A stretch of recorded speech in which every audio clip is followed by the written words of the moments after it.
പ്രിയേക ദൈവതിരുനാമത്തിന് മഹത്വം ഉണ്ടായിരിക്കട്ടെ. അഖില മലങ്കര ശുശ്രൂഷക സംഘത്തിൻ്റെ പ്രസിഡന്റ് അഭിവന്ദനായ ഡോക്ടർ മാത്യൂസ് മാർ തീമോത്തിയോസ് തിരുവേനി, പ്രസ്ഥാനത്തിൻ്റെ വൈസ് പ്രസിഡന്റ്, വൈദ്യസെമിനാരി അധ്യാപകനും സുറിയാനി മാൽപ്പാനും എല്ലാമായിരിക്കുന്ന കോനാട്ട് ജോൺസ് എബ്രഹാം അച്ഛൻ, ശുശ്രൂഷ സംഘത്തിൻ്റെ UAE മേഖല കോർഡിനേറ്റർ, സഭയുടെ മാനേജിംഗ് കമ്മിറ്റി മെമ്പർ കൂടിയായ പ്രിയപ്പെട്ട ഐ തോമസ്, പ്രിയപ്പെട്ട മാത്യൂസ് ജോൺ അച്ഛൻ, ശുശ്രൂഷ സംഘത്തിൻ്റെ 3 ദിവസം നീണ്ടു നിൽക്കുന്ന ഈ സമ്മേളനത്തിൽ പങ്കെടുക്കുന്നതിന് വേണ്ടി മലങ്കര സഭയുടെ വിവിധ ഭദ്രാസനങ്ങളിൽ നിന്നും മേഖലകളിൽ നിന്നും എല്ലാമായി വന്നു ചേർന്നിരിക്കുന്ന ശുശ്രൂഷകരായ കൊച്ചു സഹോദരന്മാരെ, ഞാൻ ഈ ശുശ്രൂഷ സംഘത്തിൻ്റെ ക്യാമ്പിൻ്റെ പ്രോഗ്രാംസ് ഡീറ്റെയിൽഡായിട്ട് അച്ചടിച്ചിട്ടുള്ള നോട്ടീസ് എനിക്ക് ലഭിച്ചു. ആ നോട്ടീസ് കണ്ടപ്പോൾ എനിക്ക് ഏറെ സന്തോഷം തോന്നി. സന്തോഷത്തിൻ്റെ കാരണം എന്താണെന്നറിയാമോ? എനിക്ക് തന്നിട്ടുള്ള വിഷയത്തിൻ്റെ ഏകദേശം പകുതി ഭാഗങ്ങൾ നിങ്ങളിന്ന് പഠിച്ചു കഴിഞ്ഞു എന്നാണ് എൻ്റെ വിചാരം. പഠിച്ചോ ഇല്ലയോ? പഠിച്ചു. ഏത് ഭാഗമാണ് പഠിച്ചത്?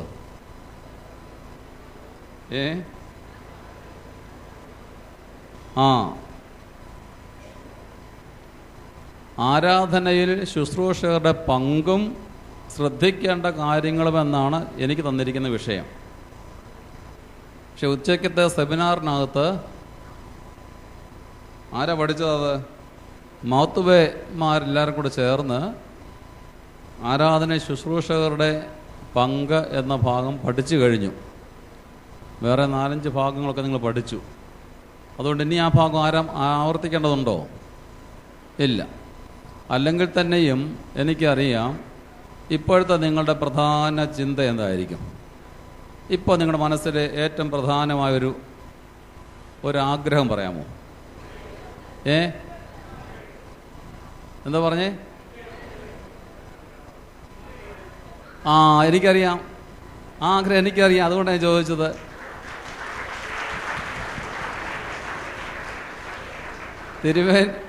തിരുമേനിയുടെ ക്ലാസ് കേൾക്കണമെന്നല്ല നിങ്ങളുടെ ആഗ്രഹമെന്നും എത്രയും താമസിക്കാതെ അത്താഴം കഴിക്കണമെന്നുള്ളതാണെന്നും എനിക്കറിയാവുന്നതുകൊണ്ടാണ് ഞാൻ ആ ചോദ്യം ചോദിച്ചത്.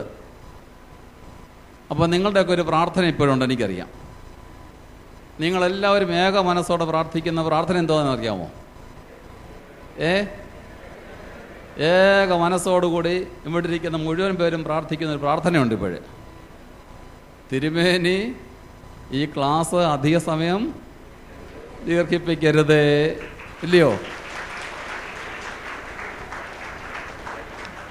അത് നിങ്ങളുടെ ഏറ്റവും ചുരുങ്ങിയ പ്രാർത്ഥനയാണ്. അപ്പോൾ നിങ്ങൾ ആഗ്രഹിക്കുന്ന അപ്പോൾ എനിക്കൊരു പ്രാർത്ഥനയുണ്ട്. നിങ്ങളുടെ പ്രാർത്ഥനയോട് ചേർന്ന് എനിക്കൊരു പ്രാർത്ഥനയുണ്ട്. അതെന്തായിരിക്കും അറിയാമോ? മറ്റൊന്നുമല്ല, നിങ്ങളുടെ പ്രാർത്ഥന ദൈവം കേൾക്കണമേ. അതാണ് എൻ്റെ പ്രാർത്ഥന.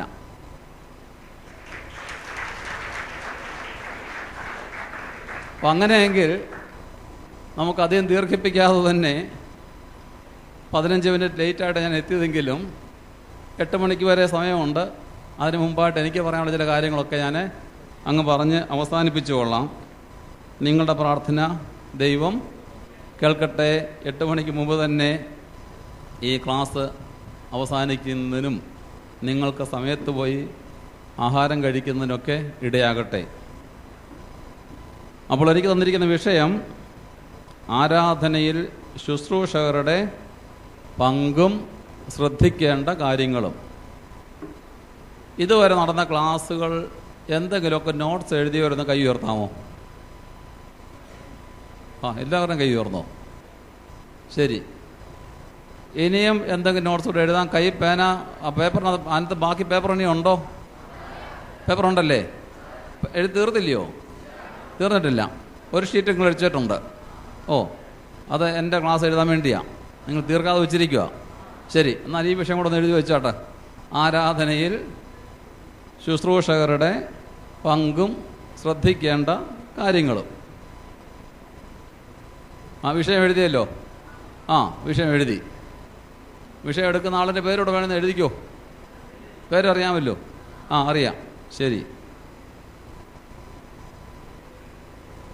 അപ്പോൾ ഈ വിഷയങ്ങളെ പറ്റിയൊക്കെ ആധികാരികമായിട്ട് പറയാൻ അറിയാവുന്ന ചില ആളുകൾ നിങ്ങളുടെ പ്രസ്ഥാനത്തിലുണ്ട് അല്ലേ? പ്രസിഡന്റ് തിരുമേനി ഇവിടെ ഉണ്ട്. പിന്നെ വന്ദനായ ജോൺസ് എബ്രഹാം കോനാട്ടച്ചൻ ഇവിടെ ഉണ്ട്. അപ്പം അങ്ങനെയൊക്കെ ഉള്ളവരുടെ സാന്നിധ്യം ഉള്ളതുകൊണ്ട് ഞാൻ പറയുന്നതിൽ എന്തെങ്കിലും അപാകത ഉണ്ടെങ്കിൽ തന്നെ പ്രസിഡന്റ് തിരുമേനിയും കോനാട്ടച്ചനും ഒക്കെ അത് കറക്റ്റ് ചെയ്ത് തന്നുകൊള്ളും. പിന്നെ നിങ്ങൾക്ക് ഞാൻ പറയാൻ പോകുന്നത് വലിയ വേദശാസ്ത്രമൊന്നും പറയുന്നില്ല. ചില പ്രായോഗിക കാര്യങ്ങളൊക്കെ പറയുന്നതേ ഉള്ളൂ. എനിക്കറിയാവുന്ന ചില പ്രായോഗിക കാര്യങ്ങൾ. ശരി, എനിക്കൊരു ചോദ്യമുണ്ട്. നമ്മുടെ വിഷയം എന്തുവാണ്? ആരാധനയിൽ ശുശ്രൂഷകരുടെ പങ്കും ശ്രദ്ധിക്കേണ്ട കാര്യങ്ങളും. അപ്പം എൻ്റെ ചോദ്യം, എന്താണ് ഈ ആരാധന? അയ്യോ, അത് തിരുമേനിക്ക് അറിയത്തില്ലയോ? തിരുമേനിക്ക് അതറിയത്തില്ലയോ? എന്താ ഈ ആരാധന?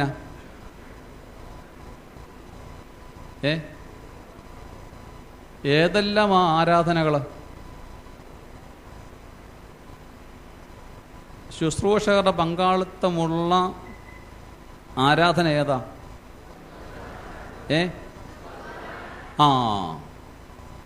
അപ്പോൾ ഏതാണ് ആരാധന? വിശുദ്ധ കുർബാന. എല്ലാവരും പറഞ്ഞല്ലോ? ശരി. അപ്പോൾ ഒരു മാർഗം എല്ലാവർക്കും കിട്ടി. എല്ലാവർക്കും ഒരു മാർഗം കിട്ടി. ആരാധന ഏതാണ്? വിശുദ്ധ കുർബാന. അഭിപ്രായ വ്യത്യാസമുള്ള ആരെങ്കിലുണ്ടോ? അഭിപ്രായ വ്യത്യാസമുള്ള ആരെങ്കിലുണ്ടോ? ആരുമില്ലല്ലോ. അപ്പോൾ എല്ലാവർക്കും ഒരു മാർഗം കിട്ടി. അപ്പോൾ എന്നാ ചോദിക്കട്ടെ, ആരാധന വിശുദ്ധ കുർബാന മാത്രമാണോ ആരാധന? അല്ലയോ?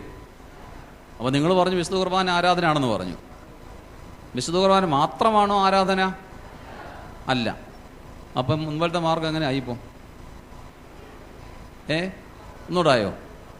ഒന്നുകൂടായെങ്കിൽ ഒന്നും കിട്ടൂ. ശരി. അപ്പോൾ ഇനി എന്തൊക്കെയാണ് വേറെ ആരാധനയുള്ളത്?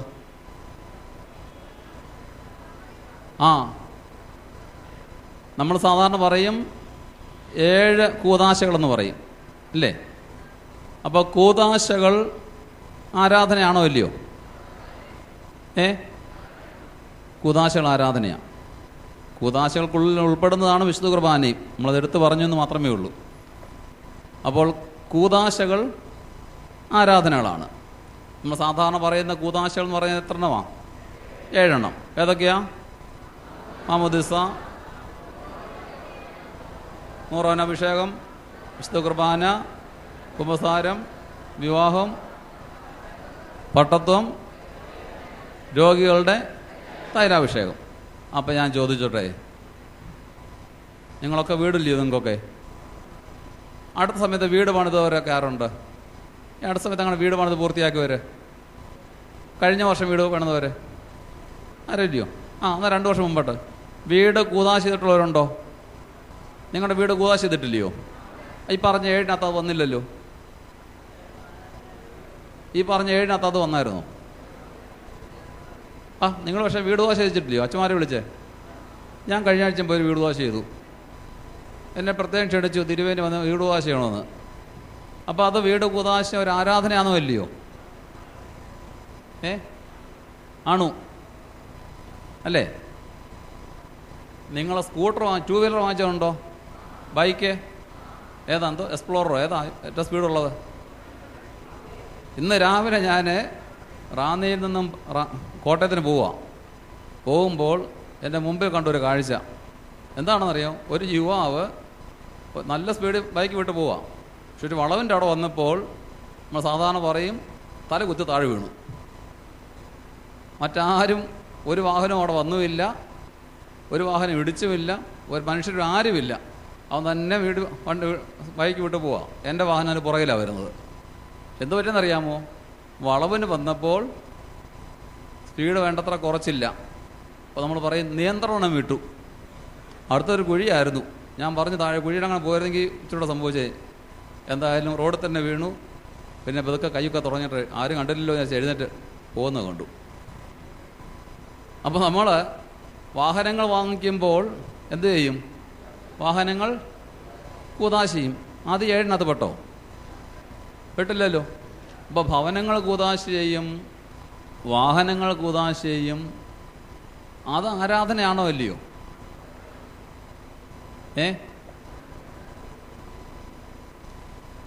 അതും ആരാധനയാണെന്ന് എൻ്റെ വിചാരം. പിന്നെ നിങ്ങളൊക്കെ ഞായറാഴ്ച ദിവസങ്ങളിലെ കുർബാന കഴിഞ്ഞിട്ടോ അല്ലെങ്കിൽ ഉച്ച കഴിഞ്ഞ് കൂടുന്നൊരു കൂട്ടമുണ്ടല്ലോ. സൺഡേ സ്കൂൾ കൂടും, അല്ലാതെ പ്രാർത്ഥന യോഗം. പിന്നെ അമ്മച്ചിമാരിലാണോ കൂടുന്നത്? മർത്തവർ സമാജം ഇല്ലയോ? അതൊരാരാധന കൂട്ടമാണോ അല്ലയോ? ആണോ? ആണോ? അപ്പോൾ ഇപ്പോൾ എന്തൊക്കെയായി ആരാധന കൂട്ടം? കുർബാന ആരാധനയാണ് അല്ലേ? കൂദാശകൾ ആരാധനയാണ്. നാം താമസിക്കുന്ന ഭവനങ്ങളോ സഞ്ചരിക്കുന്ന വാഹനങ്ങളോ ശുദ്ധീകരിക്കുന്നതും ആരാധനയുടെ ഭാഗമാണല്ലേ? ആരാധനയാണത്. പിന്നെ പ്രാർത്ഥനാ കൂട്ടങ്ങൾ ആരാധനയല്ലയോ? അതും ആരാധനയാണ്. സന്ധ്യയിൽ ഭവനങ്ങളിൽ മാതാപിതാക്കൾ മക്കളൊക്കെ ഒരുമിച്ചിരുന്ന് പ്രാർത്ഥിക്കുമല്ലോ അല്ലേ? അറിയത്തില്ല അങ്ങനെ കാര്യം. സന്ധ്യയ്ക്ക് പ്രാർത്ഥിക്കുന്നവർ പ്രഭാതത്തിൽ പ്രാർത്ഥിക്കും. ഈ പ്രാർത്ഥന എന്ന് പറയുന്നത് ആരാധനയാണോ അല്ലയോ? ആരാധനയാണ്. അപ്പോഴെന്തൊക്കെയാണ് ആരാധന? അപ്പോൾ നമുക്ക് ഈ ആരാധന നമുക്ക് എങ്ങനെ പറയാൻ ഒക്കും? അപ്പോൾ ഈ ആരാധനയ്ക്ക് എല്ലാം കൂടെ ചേർത്ത് എങ്ങനെ പറയാനൊക്കെ സാധിക്കും? ദൈവ സാന്നിധ്യ ബോധത്തോടുകൂടി നിർവഹിക്കുന്നതെന്തും ആരാധനയാണെന്ന് പറയാൻ സാധിക്കുമോ? ദൈവ സാന്നിധ്യ ബോധത്തോടുകൂടി നിർവഹിക്കുന്നത്. കാരണം വാഹനം കൂദാശ ചെയ്തതും ഭവനം കൂദാശ ചെയ്തതും ഞായറാഴ്ച ദിവസം ഉച്ച കഴിഞ്ഞ് പ്രാർത്ഥനയോഗം നടത്തിയതും അമ്മച്ചിമാർ മർത്തമാർ സമാജം നടത്തിയതും ഒക്കെ ആരാധനയാണെന്ന് നമ്മൾ പറഞ്ഞു. അവിടെ ഞാനതിനൊന്ന് ജനറലൈസ് ചെയ്യുന്നു.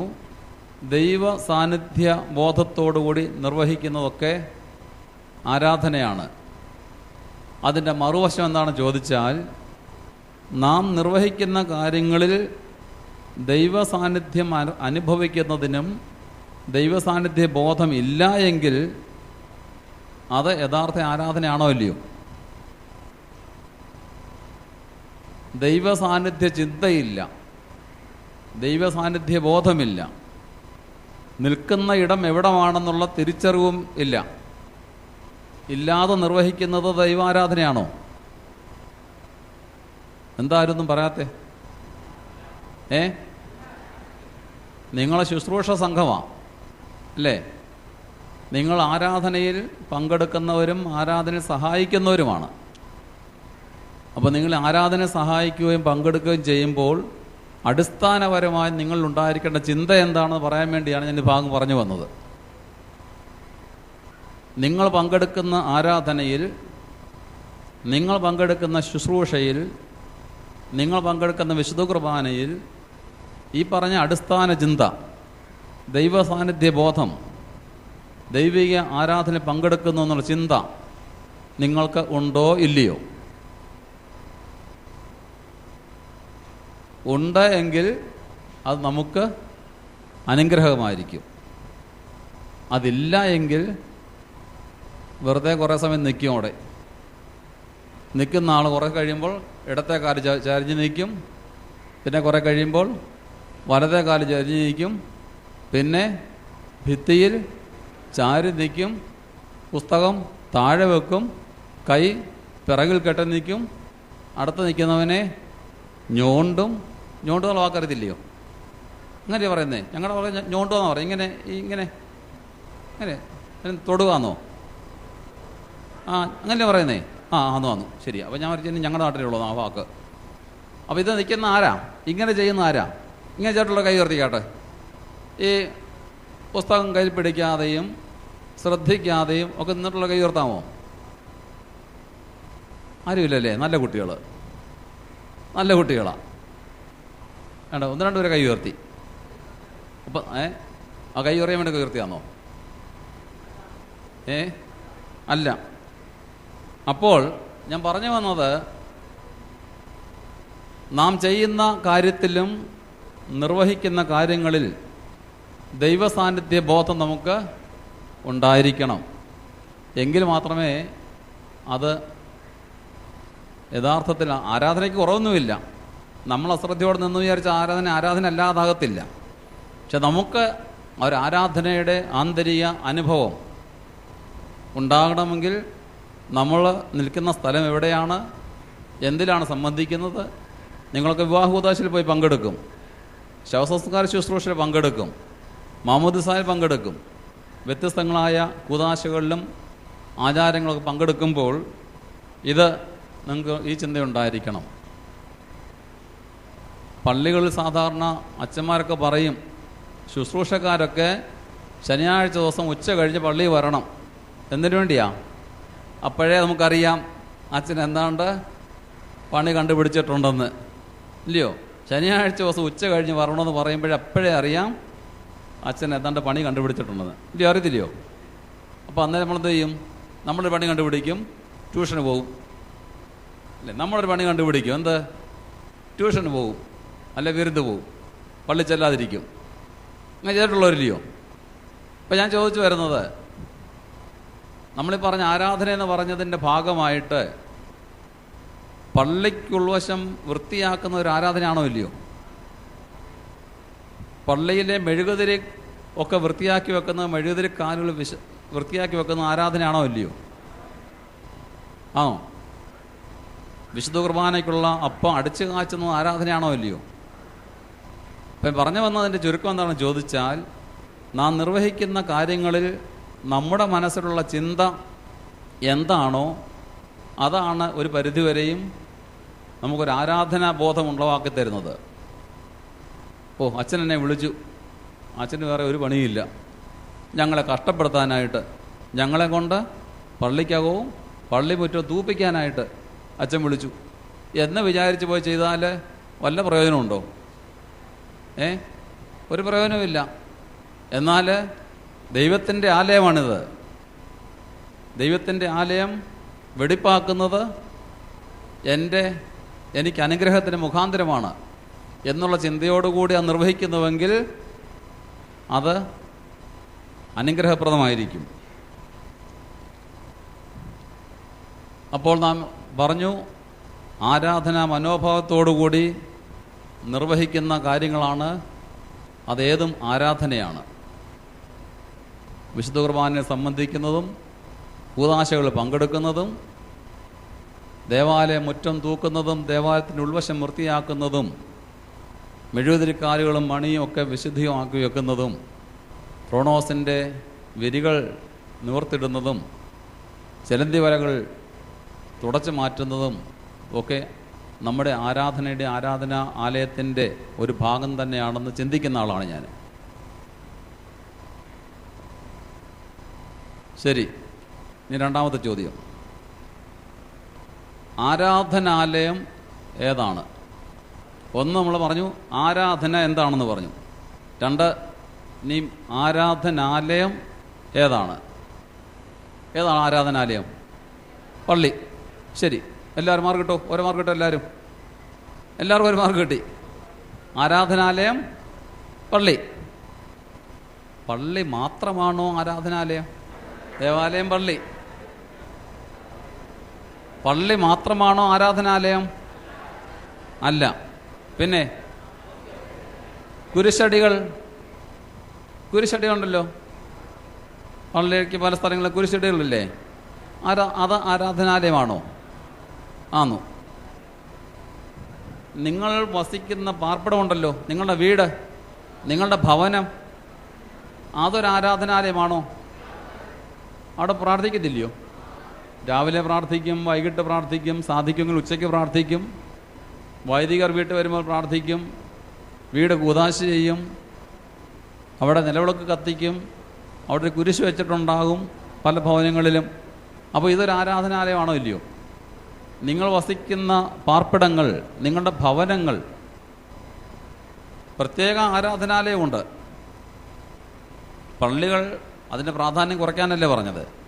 പക്ഷേ ഞാൻ പറഞ്ഞു വന്നതിൻ്റെ ആശയം എന്താണെന്ന് ചോദിച്ചാൽ, നിങ്ങൾ വസിക്കുന്ന ഇടങ്ങൾ, ഈ പള്ളി മാത്രമല്ല ആരാധനാലയം എന്ന് പറയുന്നത്, അത് ആരാധനാലയമാണ്, അതിൻ്റെ പ്രാധാന്യം കുറയ്ക്കാനല്ല പറഞ്ഞത്. പക്ഷെ നിങ്ങളുടെ വീടുകൾ ഓരോ ആരാധനാലയമാണ്. അവിടെ പാർക്കുന്ന നിങ്ങൾ ഓരോരുത്തരും,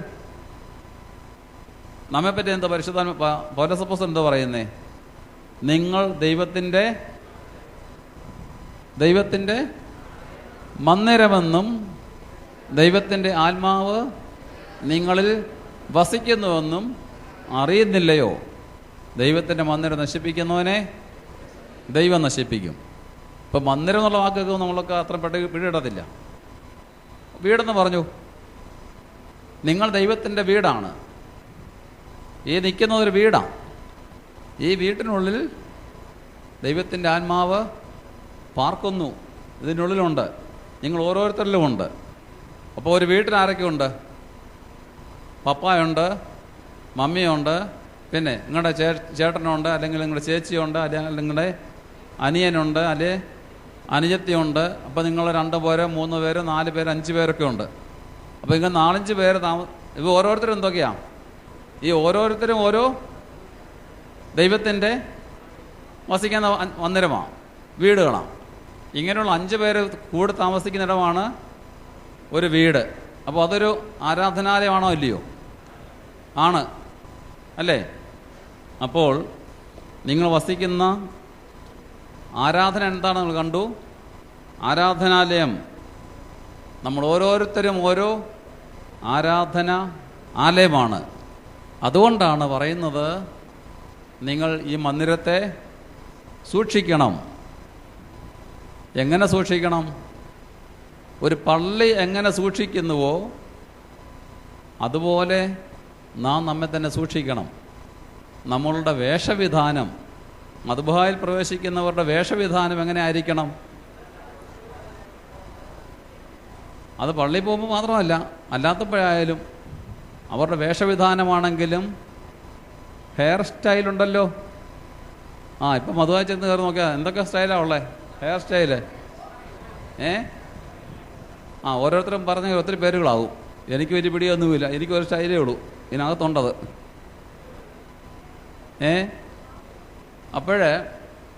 അപ്പം നിങ്ങൾ ഓരോരുത്തരെ അനുകരിക്കും. ഓരോരുത്തരെ അനുകരിച്ചാണ് ഈ ഹെയർ സ്റ്റൈല് കണ്ടുപിടിക്കുന്നത്. അപ്പം നിങ്ങൾ ഓർത്തുകൊള്ളണം, നിങ്ങൾ ആരാണെന്ന് ഓർത്തുകൊള്ളണം. നിങ്ങൾ ഒരു മദ്ബഹായിലെ ശുശ്രൂഷകനാണ്. അപ്പോൾ നിങ്ങളുടെ ഹെയർ സ്റ്റൈലും, നിങ്ങളുടെ എത്ര വിരലൊക്കെയാണ് മോതിരം ഇടുന്നത്? ഞാൻ കണ്ടിട്ടുണ്ട്, ചില കൊണ്ടൊക്കെ ഊരിച്ചിട്ടുണ്ട്. ഈ തള്ള വിരൽ, വലിയ വിരലൊക്കെ മോതിരിട്ടുണ്ട് നിൽക്കും മദ്ബഹായിൽ. ഞാൻ കണ്ട ചില കൊണ്ട് ഊരിച്ചിട്ടുണ്ട് ഞാൻ. അപ്പം അങ്ങനെ ചെയ്യാൻ പാടില്ല. അപ്പം നമുക്ക് അനുഷ്ഠിക്കാവുന്ന, നമുക്ക് പിൻപറ്റാവുന്ന, മാതൃകയാക്കാവുന്ന നല്ല മാതൃകകളുണ്ട്. അങ്ങനെയുള്ള വേഷവിധാനങ്ങളും ഒക്കെ മാത്രമായിരിക്കണം ശുശ്രൂഷകരെ പാലിക്കേണ്ടത്.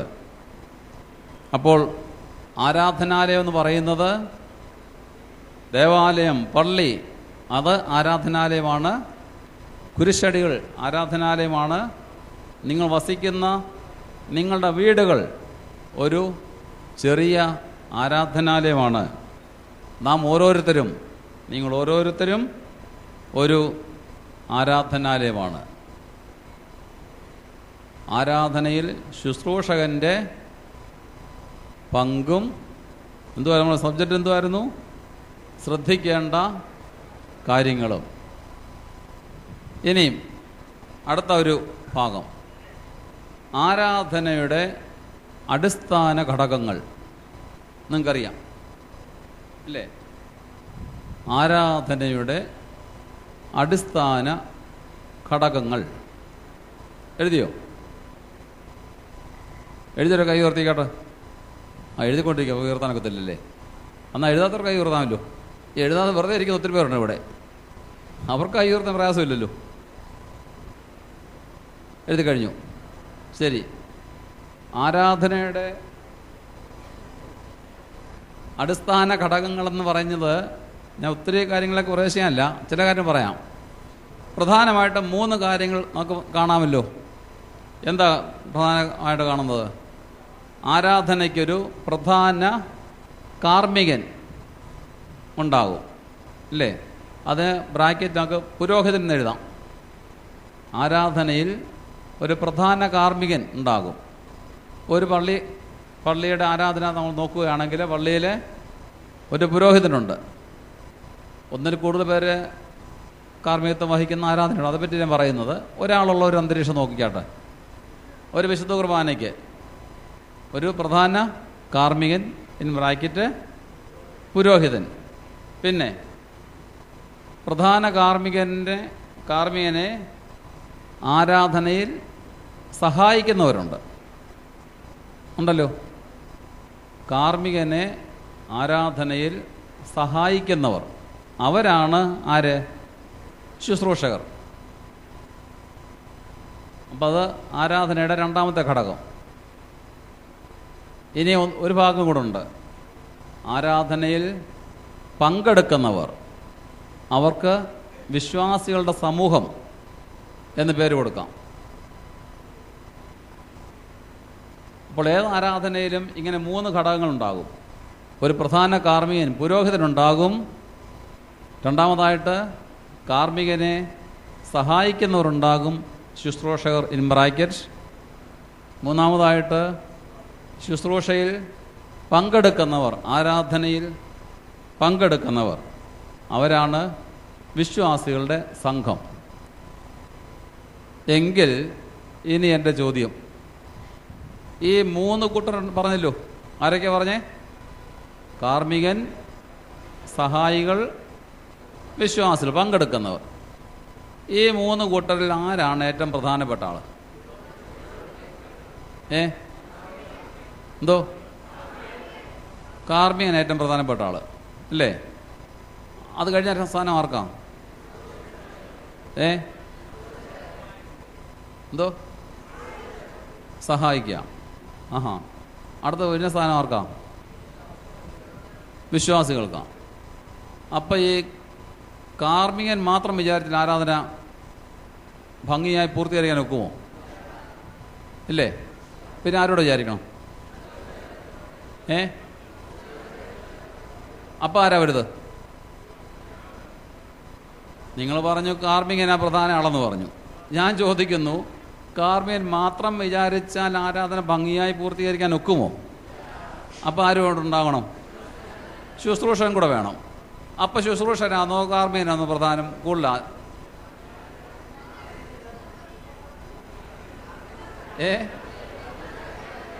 എന്നാൽ അതിന് ശുശ്രൂഷൻ ആയിക്കോട്ടല്ലയോ? ഇപ്പം കാർമ്മികനും ഉണ്ട്, ശുശ്രൂഷകനും ഉണ്ട്. അപ്പോൾ വിശ്വാസിയോ? അപ്പം യഥാർത്ഥത്തിൽ ഈ 3 കൂട്ടർക്കും ഒരുപോലെ പ്രാധാന്യമുണ്ടെന്ന് പറഞ്ഞാൽ വലിയ തെറ്റില്ല. 3 കൂട്ടർക്കും ഒരുപോലെ പ്രാധാന്യമുണ്ട് എന്ന് പറഞ്ഞാലും വലിയ തെറ്റില്ല. പുരോഹിതൻ്റെ പൗരോഹിത്യ സ്ഥാനമുണ്ട്, അത് കുറയാനല്ല പറഞ്ഞത്. പുരോഹിതൻ ആണ് പ്രധാന കാർമ്മികൻ, പൗരോഹിത്യ സ്ഥാനമുള്ളത് അദ്ദേഹത്തിനാണ്. ബലി അർപ്പിക്കുന്നതും പ്രധാനമായ പ്രാർത്ഥന ലീഡ് ചെയ്യുന്നതും എല്ലാം പുരോഹിതനാണ്. പക്ഷേ ഒട്ടും അപ്രധാനമല്ലാത്ത സ്ഥാനമാണ് ശുശ്രൂഷകർക്കുള്ളതും. ഒട്ടും തന്നെ അപ്രധാനമല്ലാത്ത സ്ഥാനമാണ് ആർക്കുള്ളത്? വിശ്വാസികൾക്കുള്ളതും. അതിൻ്റെ അർത്ഥം എന്തുവാ പറഞ്ഞാൽ? തിരിച്ചൊന്ന് പറഞ്ഞാട്ട്, വിശ്വാസികളിലൊക്കെ പള്ളിയിൽ ചെന്നിരിക്കുക, ആരും വാ തുറക്കത്തില്ല. എന്തിനാ അവന് പോയി നിൽക്കുന്നേ? അച്ഛൻ ചൊല്ലിക്കോട്ടെ, അച്ഛനും കപ്പിയാരും കൂടെ, അല്ല അച്ഛനും ശുശ്രൂഷകരും കൂടെ ചൊല്ലിക്കോട്ടെ. ഇതാണോ വിശ്വാസികൾ ചെയ്യേണ്ടത്? ശുശ്രൂഷകർ 10 പേരുണ്ട്, ഒരാൾ ചൊല്ലിക്കോട്ടെ, അല്ല 2 പേര് ചൊല്ലിക്കോട്ടെ, ബാക്കി എല്ലാവരും മിണ്ടാതെ നിൽക്കുക. ഇതാണോ ശുശ്രൂഷ ചെയ്യേണ്ടത്? അങ്ങനെ ചെയ്യുന്നവരുണ്ട്, ഇല്ലയോ? അപ്പോൾ ഈ ആരാധനയിൽ കാർമ്മികനായ പുരോഹിതനും സഹായികളായ ശുശ്രൂഷകരും സംബന്ധിക്കുന്നവരായ വിശ്വാസികളും, ഇവർ 3 പ്രധാന ഘടകങ്ങളാണ്. ഇവർക്ക് 3 വ്യത്യസ്തങ്ങളായ റോളാണുള്ളത്. പ്രധാന കാർമ്മികൻ ചൊല്ലേണ്ടതായ പ്രാർത്ഥനകൾ ചൊല്ലും, അത് ലീഡ് ചെയ്യും. ശുശ്രൂഷകരുടെ ഭാഗങ്ങൾ, അവരുടെ വായനകൾ, ഗീതങ്ങൾ, മസമൂറാകൾ ചൊല്ലുന്നത്, അതൊക്കെ അവർ ചെയ്യും. വിശ്വാസികളുടെ സമൂഹം എന്ത് ചെയ്യും? അവർ ആരാധനയിൽ സജീവമായി പങ്കാളികളാകും. ആമീൻ പറയേണ്ട സമയത്ത് ആമീൻ പറയുകയും, കുറിയലാസ്യം പറയേണ്ടപ്പോൾ കുറിയലാസ്യം പറയുകയും ഒക്കെ ചെയ്യുന്നു. ആരാ? ഗീതങ്ങൾ ആലപിക്കുന്നതും ഒക്കെ ആരാ? വിശ്വാസികൾ. അപ്പോൾ ഒരു യഥാർത്ഥ ആരാധന ശരിയായി പൂർണ്ണമാകണമെങ്കിൽ കാർമ്മികനായ വൈദികൻ മാത്രമോ, ശുശ്രൂഷകർ മാത്രമോ, വിശ്വാസികൾ മാത്രമോ പോരാ. 3 കൂട്ടരും ഒരുപോലെ സജീവമായി അനുഗ്രഹകരമായി പങ്കാളിത്തം വഹിച്ചുവെങ്കിൽ മാത്രമേ ഒരു ആരാധന ഭംഗിയായി പൂർത്തീകരിക്കുന്നതിന് സാധിക്കുകയുള്ളൂ. ആരാധനയുടെ 3 ഘടകങ്ങൾ ഞാൻ പറഞ്ഞു. എന്തൊക്കെയായിരുന്നു? 1 കാർമ്മികൻ, 2 ശുശ്രൂഷകർ, 3 വിശ്വാസികൾ. ഇനിയും മറ്റു ചില ഘടകങ്ങൾ പറയാം. ആരാധനയിലെ മറ്റു ചില ഘടകങ്ങൾ പറഞ്ഞാൽ, ആരാധന എന്തൊക്കെയുണ്ട്? പ്രാർത്ഥനകളുണ്ട്, ഇല്ലേ? നമ്മുടെ ആരാധനകളിൽ ധാരാളം പ്രാർത്ഥനകളുണ്ട്. പിന്നെ വായനകൾ നമുക്ക് പറയാം. മറ്റൊരു ഭാഗത്തെ ശുശ്രൂഷകർ നിർവഹിക്കുന്ന വായനകൾ, മസമൂറാകൾ, ഗീതങ്ങൾ, ഇതൊക്കെ നമ്മുടെ പ്രാർത്ഥനയ്ക്കകത്തില്ലയോ? ആരാധനയിൽ ഉണ്ടോ ഇല്ലയോ? ഇപ്പോൾ വിശക്കാത്തവരെല്ലാം കൈയുയർത്തിക്കാട്ടെ. വിശപ്പാകാത്തവരൊക്കെ കൈയുയർത്താനാ പറഞ്ഞേ. ആഹാ, അധികം പേർക്ക് വിശപ്പ് ആയിട്ടില്ലല്ലോ. അപ്പോൾ ക്ലാസ് ഇപ്പോഴും നിർത്തണ്ടല്ലോ. 8 മണിക്ക് നിങ്ങൾക്ക് വിശപ്പ് ആകുമ്പോൾ ക്ലാസ് നിർത്താൻ പറഞ്ഞിരുന്നത്. കൈ ഉയർത്താൻ പറഞ്ഞു. പകുതി പേരോളം കൈ ഉയർത്തി കഴിഞ്ഞു. അവർക്ക് ആർക്കും വിശപ്പായിട്ടില്ല. അപ്പോൾ ക്ലാസ് ഇപ്പോഴും നിർത്തണ്ടല്ലോ. ക്ലാസ് നിർത്തണം. എല്ലാവരും ഒന്നുകൂടെ കണ്ണ് ഒന്നുകൂടെ അടച്ച് പ്രാർത്ഥിച്ചാട്ടെ. മുമ്പ് ആദ്യത്തെ പ്രാർത്ഥന ഉണ്ടല്ലോ, ആദ്യം പ്രാർത്ഥിച്ച പ്രാർത്ഥന ഉണ്ടല്ലോ, എന്തുവായിരുന്നു?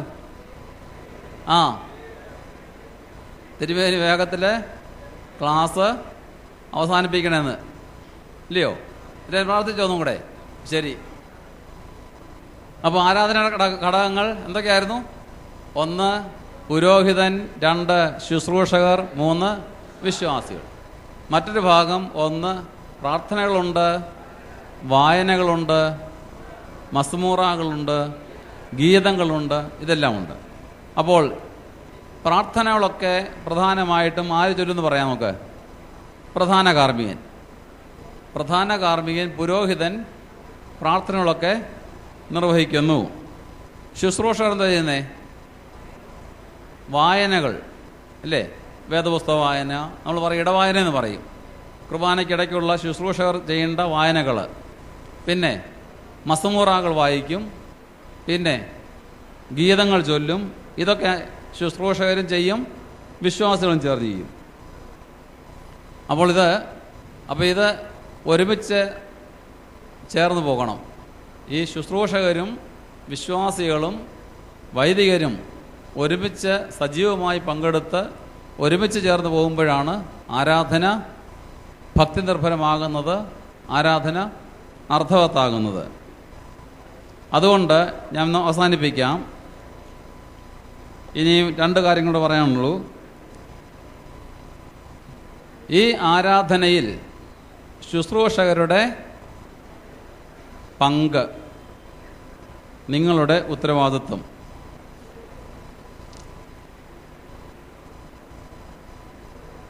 ആരാധനയിലെ ശുശ്രൂഷകരുടെ പങ്കും ശ്രദ്ധിക്കേണ്ട കാര്യങ്ങളും. ഇതാണ് ക്ലാസിൻ്റെ 2ാം ഭാഗം. ആരാധനയിൽ പങ്കെടുക്കുന്ന ശുശ്രൂഷകർ ശ്രദ്ധിക്കേണ്ട കാര്യങ്ങൾ എന്തെല്ലാമോ അറിയാമോ? ആരാധനയിൽ പങ്കെടുക്കുന്ന ശുശ്രൂഷകർ ശ്രദ്ധിക്കേണ്ട കാര്യങ്ങൾ അറിയാവുന്നവരല്ലേ എഴുന്നേറ്റാട്ടെ. ആരാധനയിൽ പങ്കെടുക്കുന്ന ശുശ്രൂഷകർ ശ്രദ്ധിച്ചിരിക്കേണ്ട കാര്യങ്ങളൊക്കെ അറിയാവുന്നവർ എഴുന്നേറ്റാട്ടെ.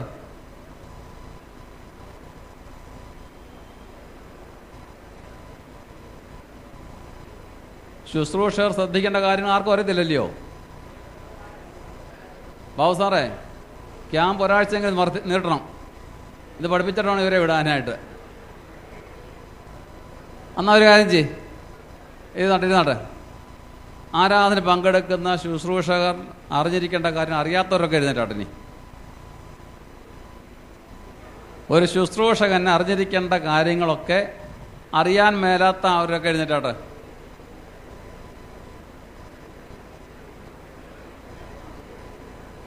അപ്പോഴും ആരും എഴുന്നേറ്റില്ലയോ?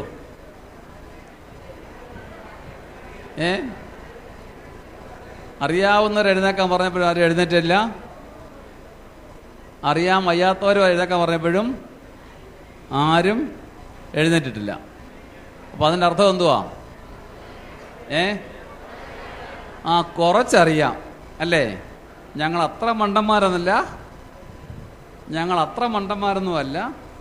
അത്ര മിടുക്കന്മാരുമല്ല അല്ലേ? ഞങ്ങൾക്ക് കുറച്ചൊക്കെ അറിയാം, പിന്നെ എല്ലാം ഒന്നും അറിയത്തില്ല. അപ്പം അതുകൊണ്ട് അത് തന്നെ വലിയ അറിവ് കേട്ടോ. അറിവിനെപ്പറ്റി പറയും. ഏറ്റവും വലിയ അറിവ് എന്തോ അറിയാമോ? എനിക്ക് അറിയത്തില്ല എന്നുള്ള തിരിച്ചറിവാണ് വലിയ അറിവ്. ഈ അറിയത്തില്ലെന്നുള്ള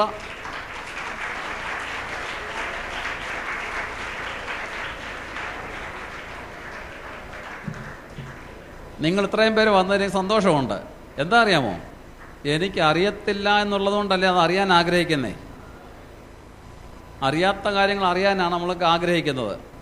അപ്പോൾ എനിക്കത് അറിയത്തില്ലെന്നുള്ള തിരിച്ചറിവുള്ളത് കൊണ്ടാണ് അത് അറിയാനായിട്ട് നമ്മൾ ആഗ്രഹിക്കുന്നതും വായിക്കുന്നത്, പഠിക്കുന്നത്, ശ്രദ്ധിച്ച് നോക്കുന്നത്, ശ്രദ്ധിച്ച് കേൾക്കുന്നതൊക്കെ എന്തിനു വേണ്ടിയാണ്? അറിയാൻ വയ്യാത്തത് അറിയാനും പഠിക്കാനും മനസ്സിലാക്കാനും ഒക്കെയുള്ള ആഗ്രഹം കൊണ്ടാണ്. അപ്പോൾ നിങ്ങൾ ഇത്രയും പേരോടെ വന്നത് തന്നെ നിങ്ങൾക്കത് അറിയണമെന്നുള്ള ആഗ്രഹമുള്ളതുകൊണ്ടാണ്. അപ്പോൾ അതുകൊണ്ട് നിങ്ങളെപ്പറ്റി എനിക്കേറെ സന്തോഷമുണ്ട്. നിങ്ങൾക്ക് ഈ ആരാധനയുടെ കാര്യങ്ങൾ പലതും അറിയത്തില്ല എന്നുള്ള ഒരു തിരിച്ചറിവ് നിങ്ങൾക്കുള്ളത് നല്ലത് തന്നെ. പക്ഷെ അതുകൊണ്ട് നമ്മുടെ ആരാധനയിലെ എല്ലാ കാര്യങ്ങളും പറഞ്ഞു തീർക്കാൻ ഇവിടെ വെച്ച് സാധിക്കുമോ? 8 മണി കൊണ്ട് തീർക്കാമെന്നല്ലേ ഞാൻ പറഞ്ഞിരിക്കുന്നേ. ഇതെല്ലാം പറഞ്ഞു തീർക്കാൻ സാധിക്കുമോ? അപ്പോൾ നിങ്ങൾ ഒരു കാര്യം ചെയ്യണം. നിങ്ങൾ ഇന്ന് മുതൽ ഒരു കാര്യം ചെയ്താൽ മതി. നിങ്ങൾക്കുണ്ടായിരിക്കേണ്ട അടിസ്ഥാനപരമായ 1-2 കാര്യം ഞാൻ പറഞ്ഞു തരാം.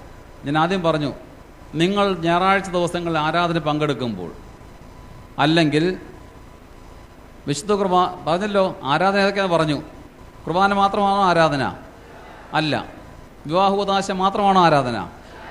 ശവസംസ്കാരം മാത്രമാണോ ആരാധന? അല്ല. ഇതെല്ലാം ആരാധന അല്ലയോ? ആന്നു.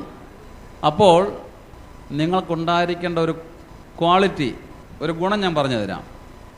നിങ്ങളിതൊക്കെ മനസ്സിലാക്കണമെങ്കിൽ നിങ്ങളൊരു ആരാധനയിൽ പങ്കെടുക്കുമ്പോൾ, ഏതിൽ ആരാധന പങ്കെടുക്കുമ്പോഴും നിങ്ങൾ വളരെ താല്പര്യത്തോടുകൂടി, ശ്രദ്ധയോടുകൂടി, മറ്റൊരു വാക്കോടെ പറയട്ടെ, സ്ഥലകാല ബോധത്തോടുകൂടി. വാക്ക് മനസ്സിലായോ? എന്തുവാ? സ്ഥലകാല ബോധത്തോടുകൂടി അങ്ങനെയുള്ളവരിപ്പോൾ ഇവിടെ ഇരിക്കുന്നവർ കൈ ഉയർത്താമോ? ഈ സ്ഥലകാല ബോധത്തോടുകൂടി ഇവിടെ ഇരിക്കുന്നവർ കൈ ഉയർത്താമോ?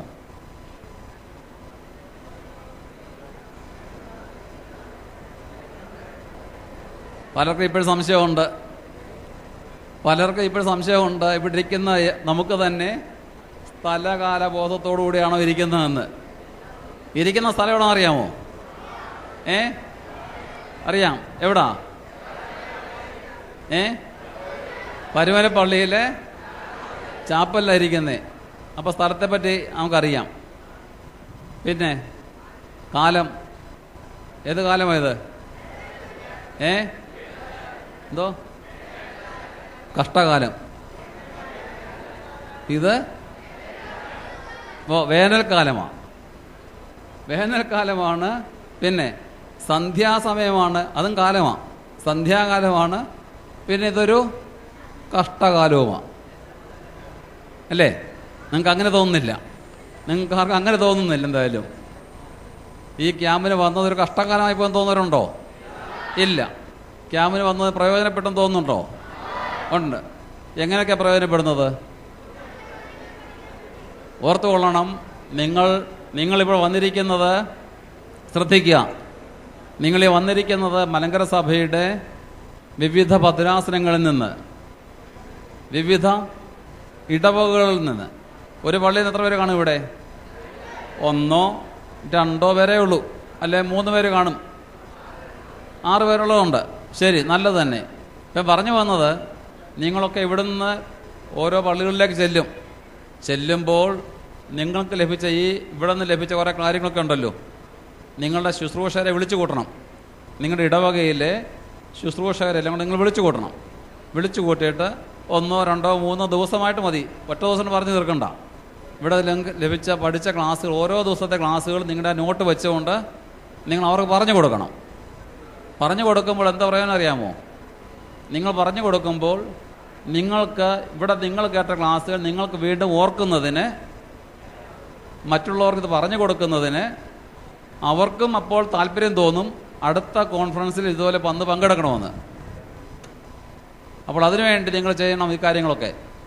നിങ്ങളുടെ ഇടവുകളിൽ ചെന്ന് കഴിയുമ്പോൾ നിങ്ങൾ അടുത്ത ഒരു 2 3 4 ആഴ്ചയായിട്ട് ഇവിടെ ലഭിച്ച ക്ലാസ്, ഓരോ ക്ലാസ്സിനെ പറ്റി നിങ്ങൾ ഒരു 10 15 മിനിറ്റ് പറഞ്ഞു കൊടുക്കണം. അപ്പോൾ നിങ്ങൾക്ക് തന്നെ വീണ്ടും ഓർക്കുന്നതിന് സാധിക്കും, മറ്റുള്ളവർക്ക് ഗ്രഹിക്കുന്നതിന് സാധിക്കും. അടുത്ത വർഷത്തെ ക്യാമ്പിന് അവർക്കും വന്നു പോകാനായിട്ട് താല്പര്യമുണ്ടാകും. അപ്പോൾ നിങ്ങൾക്കുണ്ടായിരിക്കേണ്ട, ആരാധന പങ്കെടുക്കുമ്പോൾ നിങ്ങൾക്കുണ്ടായിരിക്കേണ്ട ഒന്ന് സ്ഥലകാല ബോധം ഉണ്ടായിരിക്കണം. എന്ന് പറഞ്ഞാൽ നിങ്ങൾ നിൽക്കുന്ന സ്ഥലത്തെപ്പറ്റിയും നിങ്ങൾ ഏർപ്പെട്ടിരിക്കുന്ന ശുശ്രൂഷയെപ്പറ്റിയും ഉള്ള ചിന്തയുണ്ടാകണം. അതുണ്ടാകുമ്പോൾ, ഞാൻ ഈയിടെ കേട്ട ചില കാര്യങ്ങൾ പറയട്ടെ. ഉള്ളതോ ഇല്ലെന്ന് എനിക്കറിയത്തില്ല. നിങ്ങളാരും ചെയ്തിട്ടില്ലാത്ത നിങ്ങൾ ആരും നാളെ മുതൽ ചെയ്യാൻ ശ്രമിക്കുകയും വരുത്. മദ്ബഹായിൽ ശുശ്രൂഷകരൊക്കെ പോകുമ്പോഴും ഈ മൊബൈൽ ഫോണൊക്കെ കാണുമല്ലോ. മധുവായിക്കാരോട് പോകുമ്പോൾ മൊബൈൽ ഫോൺ കൊണ്ടുപോകാത്തവരൊക്കെ ഉയർത്തിക്കാട്ടെ.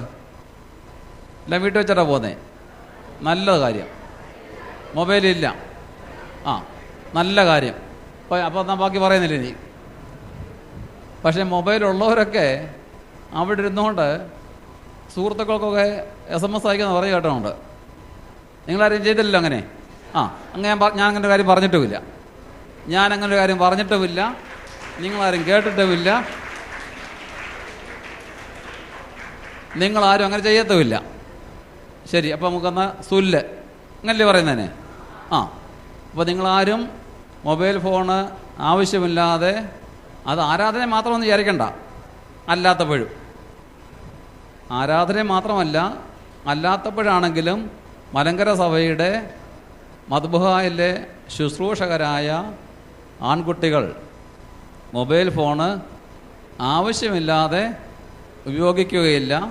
അത് SMS അയക്കാനാണെങ്കിലും വാട്സപ്പ് അയക്കാനാണെങ്കിലും എന്തിനാണെങ്കിലും ഉപയോഗിക്കില്ലെന്നൊരു തീരുമാനം എടുത്തുകൊണ്ട് പോകാമെങ്കിൽ തന്നെ ഈ ക്യാമ്പിൻ്റെ ഒരു വിജയമാണ്. അത് മാത്രമല്ല, നിങ്ങൾ ചെല്ലുന്നിടത്ത് നിങ്ങൾ പള്ളിയിൽ പറഞ്ഞു കൊടുക്കുകയും ചെയ്യണം. അങ്ങനെ പറഞ്ഞു കൊടുത്താൽ എത്ര പേർക്ക് ഈ സന്ദേശങ്ങൾ ലഭിക്കും? അപ്പം അതുകൊണ്ട് മൊബൈൽ ഉപയോഗിക്കുന്നതാണെങ്കിലും ഏത് കാര്യത്തിൽ നിങ്ങൾ മാതൃകയായിട്ട് പെരുമാറണം. നിങ്ങളുടെ പങ്കാളിത്തം എങ്ങനെയാണെന്ന് ചോദിച്ചാൽ സ്ഥലകാല ബോധത്തോടുകൂടി നിൽക്കുന്ന ആരാധനയെപ്പറ്റി, സംബന്ധിക്കുന്ന ശുശ്രൂഷയെപ്പറ്റിയുള്ള ദൈവ സാന്നിധ്യ ബോധത്തോടുകൂടി നിങ്ങളതിൽ പങ്കെടുക്കണം. അതായിരിക്കും നമുക്ക് അനുഗ്രഹകരം. അവസാനമായിട്ട് ഒരു കാര്യം കൂടി, നമുക്ക് ഇപ്പോൾ ഏറ്റവും അധികമുള്ളൊരു കാര്യം പറയട്ടെ. പള്ളികളിൽ മൈക്ക് സിസ്റ്റം, മൈക്രോഫോൺ അല്ലെ മൈക്ക് സിസ്റ്റം ഇല്ലാത്ത പള്ളികൾ വല്ലതും ഉണ്ടോ? നിങ്ങളുടെ ആരുടെയും പള്ളിയിൽ? എല്ലാ പള്ളിയും മൈക്കുണ്ടല്ലോ, സന്തോഷമായി. എല്ലാ പള്ളിയും മൈക്കുണ്ട്. പിന്നെന്താ മിക്സറോ എന്തൊക്കെയാണുള്ളത്? എല്ലാം ഉണ്ടല്ലോ, എല്ലാ സംവിധാനങ്ങളുണ്ട്. മൈക്രോഫോൺ നിങ്ങൾക്ക് എല്ലാവർക്കും ഓരോന്നുണ്ടോ? മതവായിക്കാരൻ എല്ലാവർക്കും ഓരോ മൈക്രോഫോൺ കിട്ടുമോ? കിട്ടത്തില്ലല്ലയോ? പിന്നെ അത് ആരാ കൈ അടക്കുന്നേ? അതാരുടെ കയ്യിലാണ് ഇരിക്കുന്നേ? ഒന്ന് രണ്ട് അങ്കിളുമാരുണ്ടല്ലേ? ഒന്ന് രണ്ട് അങ്കിളുമാരുടെ കയ്യിലാണ് അത് അല്ലേ? അവരുടെ കൈവശാവകാശമായത്. അപ്പം നിങ്ങൾക്കൊക്കെ എന്ത് ചെയ്യാം? അങ്ങോട്ട്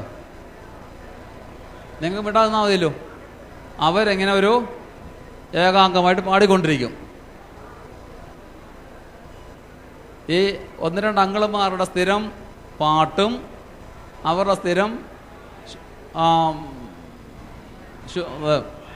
മസ്മൂർ വായനകളും ഇടവായനകളൊക്കെ. പിന്നെ നിങ്ങളുടെ ജോലി എന്താ അറിയാമോ? ഒരു കൂട്ടം ആൾ ജോലി എന്താ അറിയാമോ? എനിക്കറിയാം. തൂതയം വായിക്കാൻ സമയത്ത് ധൂക്കുറ്റി വീശുന്ന ആൾ ധൂക്കുറ്റിയെ കൊണ്ട് അങ്ങോട്ട് വെക്കാനായിട്ട് പോകും. അതിൻ്റെ പുറകെ ഒരു 4 പേരങ്ങ് പോവും. ഇല്ലയോ? ഉള്ളതല്ലേ പറഞ്ഞേ? 4 പേര് പോയിട്ട് 4 പേരും കൂടെ ആദ്യം ചെന്നവരെ കവന്ന് വീഴും. അവൻ്റെ പുറത്ത് ഊതും. അവൻ്റെ തലയിൽ ഊതും മറ്റവന്. കാര്യം 4 പേർ കൂടെ ചേർന്ന് ഒരു ധൂക്കുറ്റി ഊതാൻ വെക്കുമോ? അപ്പോൾ ഒരാൾ താണ് ധൂക്കുറ്റി ഊതും, അവൻ്റെ തലയെ മറ്റവന് ഊതും. അതേയൊക്കെ തന്നെ എനിക്ക് തോന്നും. അവൻ്റെ തലയെ മറ്റവന് ഊതും. ഒരു 4 പേര് ഞാൻ പലപ്പോഴും കാണുന്നതാണ്. സൈഡ് മുറിയിലോട്ടൊരു 4 പേരങ്ങ് പോകുന്നത്. പിന്നെ ഒരു മണി എടുക്കണം. 4 പേര് ഒരുമിച്ചങ്ങ് പോകും പണിയെടുക്കാനായിട്ട്. സാധാരണ ചെയ്തില്ലയോ? അപ്പോൾ നിങ്ങൾ ശ്രദ്ധിക്കേണ്ട കാര്യമുണ്ട്. നിങ്ങളുടെ പങ്കാളിത്തം എങ്ങനെയായിരിക്കും വെച്ചാൽ, ഞാനെപ്പോഴും പറയും, മദ്ബഹായിൽ ശ്രദ്ധിക്കാം. നിങ്ങളുടെ പ്രാർത്ഥന ദൈവം ഇപ്പം കേൾക്കും. എന്തുവാ നിങ്ങളുടെ പ്രാർത്ഥന? ഈ ക്ലാസ് പെട്ടെന്ന് അവസാനിപ്പിക്കണമെന്ന്. ഇനി ഏതാനും നിമിഷങ്ങൾക്ക് നിങ്ങളുടെ പ്രാർത്ഥന ദൈവം കേൾക്കും. അപ്പോൾ നിങ്ങൾ ശ്രദ്ധിക്കേണ്ടാവുന്ന കാര്യങ്ങൾ, ഒന്ന്, വിശുദ്ധ മദ്ബഹായിൽ നിങ്ങൾ നിൽക്കുമ്പോൾ അത്യാവശ്യമില്ലാത്ത ചലനങ്ങൾ ഒഴിവാക്കുക. പറഞ്ഞ വാക്കിൻ്റെ അർത്ഥം മനസ്സിലായോ? അത്യാവശ്യമില്ലാത്ത ചലനങ്ങൾ എന്ന് വെച്ചാൽ നിങ്ങൾ നിൽക്കുന്ന സ്ഥലത്ത് നിന്നാൽ മതി. ഞാൻ കാണാറുണ്ട്, തെക്ക് വശത്ത് ഒരു മെഴുകുതിരി കത്തിക്കണമെങ്കിൽ വടക്ക് വശത്ത് നിൽക്കുന്ന ആൾ പ്രോണോസിൻ്റെ ചുറ്റി വന്ന് തെക്ക് വശത്ത് പോയി മെഴുകുതിരി കത്തിച്ച് വെക്കും. വടക്ക് വശത്ത് ഒരു കാര്യം ചെയ്യണമെങ്കിൽ അവിടെ 4-5 പേർ നിൽപ്പുണ്ട്. അപ്പോൾ ഈ ആണ്ട് വിചാരം എന്താ അറിയാമോ? ഈ 5 പേർക്കൊന്നും ചെയ്യാൻ നമുക്ക് ശരിയാവത്തില്ല. തെക്ക് വശത്ത് നിൽക്കുന്ന ആൾ തന്നെ പോവും, ചുറ്റിക്കറങ്ങി പോവും. അത് ഒരു ആവശ്യമില്ലാത്ത സഞ്ചാരമാണെന്ന് ഞാൻ പറയും. അപ്പോൾ നിങ്ങൾ അങ്ങനത്തെ സഞ്ചരിക്കരുത്. മദ്ബഹായിൽ നിങ്ങൾ പ്രവേശിച്ചു കഴിഞ്ഞാൽ നിങ്ങൾ നിൽക്കുന്ന ഒരു സ്ഥലമുണ്ട്. നിങ്ങളുടെ ഉയരമനുസരിച്ച്, നിങ്ങളുടെ വണ്ണമനുസരിച്ച് ഭംഗിയായി ശുശ്രൂഷ നിൽക്കാൻ ഇടമുണ്ട്. ആ ഇടത്തിൽ നിന്ന് കഴിഞ്ഞാൽ ആവശ്യമില്ലാത്ത ചലനങ്ങൾ, നടക്കുന്നതും ഇരിക്കുന്നതും കൈയെടുക്കുന്നതൊക്കെ ഉൾപ്പെടെയുള്ള ചലനങ്ങൾ ഒഴിവാക്കണം. ഈ ചലനങ്ങളൊക്കെ നിങ്ങൾ വിചാരിക്കും നിങ്ങൾ മാത്രമേ കാണുന്നുള്ളത്, അല്ല ആരും അറിയുന്നില്ല നിങ്ങളുടെ വിചാരം. പക്ഷേ മദ്ബഹായ്ക്ക് താഴെ 200, 500, 1000 ആളുകൾ വിശുദ്ധ കുർബാന സംബന്ധിക്കുന്നുണ്ട്. ഇവിടെ നിങ്ങൾ അകത്ത് കാണിക്കുന്ന ഓരോ ചലനങ്ങളും താഴെ നിൽക്കുന്നവർ ശ്രദ്ധിക്കുന്നുണ്ട്. അവരുടെ ആരാധനയ്ക്ക് അത് കോട്ടം തട്ടുന്നുണ്ട്. നിങ്ങൾ അശ്രദ്ധയോടുകൂടി അങ്ങോട്ട് നോക്കി, ഇങ്ങോട്ട് നോക്കി, അങ്ങോട്ട് നീങ്ങി, ഇങ്ങോട്ട് നീക്കി, ഈ വിധ ചലനങ്ങൾ യാതൊരു കാരണവശാലും മദ്ബഹായിൽ ഉണ്ടാകാൻ പാടില്ല. അതിന് മുമ്പ് പറഞ്ഞ കാര്യം, ഈ മൈക്രോഫോണിൻ്റെ ഉപയോഗം 1-2 അങ്കിളന്മാർ കൈവശപ്പെടുത്തി വച്ചിരിക്കുന്ന മൈക്രോഫോണിൻ്റെ സിസ്റ്റം അധികം താമസിയാതെ അവസാനിക്കും എന്ന് വിചാരിക്കുന്ന ആളെ ഞാൻ. കാരണം ഏത് കാര്യവും അമിതമായി ഉപയോഗിച്ചാൽ അതിൻ്റെ മേൽ നിയന്ത്രണങ്ങൾ വരും. ഗായകസംഘത്തിന് മേൽ നിയന്ത്രണങ്ങൾ വന്നുകൊണ്ടിരിക്കുക. അൻപടയോനെ ഗീതം പാടുമ്പോൾ പോലും 2 അങ്കിളുമാർ മാത്രം പാടുന്നത്. മധുവായി നിൽക്കുന്ന ശുശ്രൂഷ മൗനമായിട്ട് നിൽക്കുക. അൻപടയോനെ എല്ലാവർക്കും അറിയാവുന്ന പാട്ടില്ലയോ? യാചിക്കേണ്ട സമയത്ത് എല്ലാവർക്കും അറിയാവുന്നതല്ലയോ? നിന്നാൾ സൂര്യരാജമകൾ കുക്കിലോൻ പാടുന്നത് 2 പേർ തന്നെ പാടേണ്ട കാര്യമുണ്ടോ? അപ്പോൾ അങ്ങനെയുള്ള സന്ദർഭങ്ങൾ പോലും വായനകൾ വായിക്കുമ്പോൾ വായിക്കുന്നത് നല്ലതാണ്. ഒരാളാണ് വായിക്കുന്നത്, ആ ആളിൻ്റെ ശബ്ദം ദേവാലയം മുഴുവൻ കേൾക്കണം. പക്ഷേ ഗീതങ്ങൾ ആലപിക്കുമ്പോൾ എന്തുകൊണ്ട് ശുശ്രൂഷ മുഴുവൻ പാടുന്നില്ല? അൻപടവനെ പാടുമ്പോൾ പോലും 1-2 പേർ മൈക്കിൽ കൂടെ പാടുക, മറ്റുള്ള കുട്ടികൾ മിണ്ടാതെ നിൽക്കുക.